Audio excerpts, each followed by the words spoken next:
नमस्कार रसिक प्रेक्षक हो, मी आरती गुप्ते रंगजेप यूट्यूब चॅनेलवर तुमचं खूप खूप स्वागत। आज मी तुमच्यासमोर B.R. पवार यांनी लिहिलेली एक कथा सांगणार आहे, पण त्यापूर्वी आपली नेहमीची सूचना। जर आजचा व्हिडिओ आवडला तर जरूर लाईक करा, शेअर करा आणि यूट्यूबच्या कॉमेंट सेक्शनमध्ये कॉमेंट्स करायला विसरू नका, कारण तुमच्या कॉमेंट्स हे माझं टॉनिक आहे। मी त्यांची खूप मनापासून वाट बघत असते। त्याचप्रमाणे जर अजूनही काही कारणांनी सबस्क्राईब करायचं राहिलं असेल किंवा चॅनेलला नवीन असाल तर जरूर सबस्क्राईब करा। तर ऐकूया आपण। लेखक आहेत B.R. पवार आणि कथेचं शीर्षक आहे एस्प्रेसो। आज पहिल्यांदा नानांनी कुठलीही कटकट न करता रिक्षावाल्यांनी सांगितले त्यापेक्षा 2 रुपये जास्त देत त्याच्याकडे ऐटीक पाठ फिरवली होती। तरीही रिक्षात काही राहिलं तर नाही ह्याची खात्री करायला माघारी वळून डोकावून पाहण्याची मध्यमवर्गीय धांदरट इच्छा त्यांनी छातीवर अगदी धोंडा ठेवून आवरली। छान शर्ट इन करून वर जॅकेट घातलेले नाना CCDच्या पायऱ्या चढू लागले। रिटायर झाल्यापासून शर्ट इन करण्याची सवय मोडीत निघाली होती, त्यामुळं पॅन्टची चेन वगैरे सगळं व्यवस्थित असल्याचं कन्फर्म करतच ते CCDच्या पायऱ्या चढत होते। मुळात कॉफी प्यायला गड चढल्यासारखं चढून जाणं हे काही त्यांना रुचलं नव्हतं। अगदी अमृत तुल्यमधलं अमृतसुद्धा 2 पायऱ्या चढताच मिळतं, त्यातून त्यांनी त्यांची काठीसुद्धा मुद्दाम आणली नव्हती। मोठ्याशा काचेच्या दरवाजाजवळ ते थबकले। पुश की पुल या नेहमीच्या प्रश्नात अडखळून चष्म्याची काडी वर खाली करत कुठं काही लिहिलंय का हे शोधत असतानाच आतून दरवाजा उघडला गेला। आत शिरताच एअर कर्टनच्या गारठ्यानी नानांना बायकोसोबत केलेल्या काश्मीर ट्रिपची आणि तिथेच घेतलेल्या आपल्या प्रिय मफलरची आठवण झाली। वेटरनी नानांना गाईड करत एका छानशा कोझी वगैरे वाटणाऱ्या टेबलाशी आणलं। कोपऱ्यात आल्यामुळं नानांना जरा ऊब आली। CCD मधल्या बाकीच्या कपल्सना हेवा वाटावा अशी जागा होती, पण नानांना मात्र कोपऱ्यातली ऊबच अगदी महत्त्वाची वाटली। अजून कोणीतरी येणार आहे, ती व्यक्ती आल्यावर मग ऑर्डर देतो हे भाबडेपणाने सांगायला नाना खूप उत्सुक होते, पण कुणीच विचारायला येत नव्हतं। तोपर्यंत नानांनी मेनू कार्डमध्ये डोकावण्याचं धाडस देखील केलं नाही। उगाचच मेनू पाहून व्हेन्यू बदलायचा मोह व्हायचा आणि ती नाराज व्हायची। वेळ घालवायला त्यांच्याकडेही अँड्रॉइड होतं, पण सोशल मीडियामध्ये फारशी प्रगती काही त्यांनी केलेली नव्हती। आजूबाजूला समोरासमोर बसलेली कपल्स मात्र स्वतःच्या मोबाईलमध्ये दुसऱ्याच कोणासोबत तरी बिझी होती। वेळ घालवण्यासाठी भिंतीवरचं डिझाईन पाहून झालं। अशा हॉटेल्समध्ये भिंतीवर सजवायला वारली पेंटिंग किंवा आदिवासी आर्ट का वापरतात, नानांना उगाचच पडलेला प्रश्न। पोटाशी अगदी शून्य रुंदी असणाऱ्या त्या वारली मानवी आकृती म्हणजे खरं तर कमीत कमी गरजांचं द्योतक। त्या अशा पोटावर अगदी खात्रीशीर थर चढवण्याच्या ठिकाणी का लावली जात असाव्यात, हा खरा प्रश्न होता।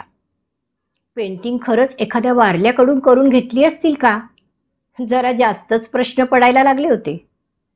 उगाच जास्त वेळ बसून ओशाळलेले नाना वेटरला खाणाखुणा करू लागले। वेटर आला।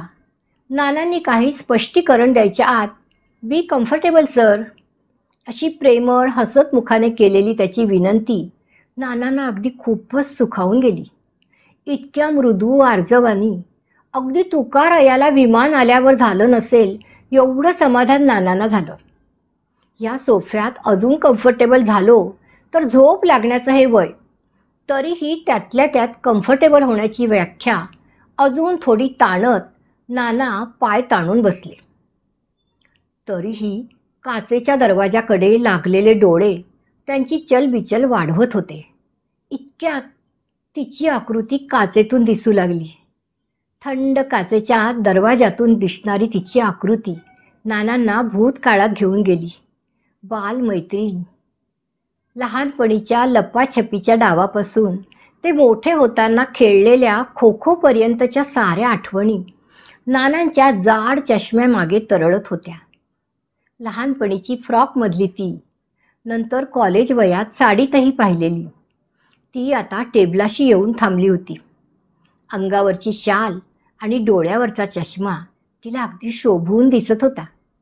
दरवाजापासून टेबलचं अंतर इतकं जास्त होतं की तिच्या बालपणीपासून कॉलेज वयातल्याही सर्व छबी आठवून झाल्या होत्या. मोठ्या दालनांचा असाही फायदा असतो हे लक्षात आल्यावर नाना गालातच हसले. वेटरनी अगदी राजेशाही थाटात तिला नानांच्या टेबलाशी न सांगता आणलं होतं. ती आल्याचं नानांच्या लक्षातही आलं नाही. तिला काही पहिल्यांदा नाना पाहत नव्हते, पण उगाच भांबावल्यासारखे उठू लागले. हात मिळवायला पुढे केला न केला साराच गोंधळ. अजून हा धांदरटच हे पाहून मैत्रीणही हसतच बसली. पण बसता बसता चेहऱ्यावर आलेली लहान आठी गुडघ्याची तक्रार सांगून गेलीच. आता इतका वेळ बसून वातावरणाला सरावलेले नाना वेटरला ऑर्डर द्यायला उत्सुक झाले. तिच्याकडे डोळे भरून पाहायचं सोडून नानांची नजर वेटरला शोधू लागली. तो आला अजून एका मेनू कार्डसह. काय घेणार आहेस? कॉफी हाऊसच आहे ना, मग अजून काय घेणार?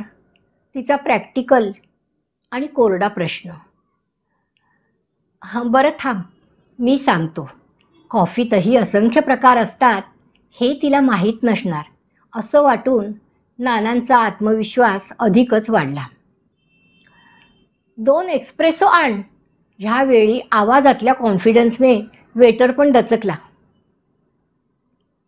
अरे, एक्सप्रेसो नसतं रे, एस्प्रेसो असं म्हणतात, तिने शांत आवाजात सांगितलं. नाना गारच.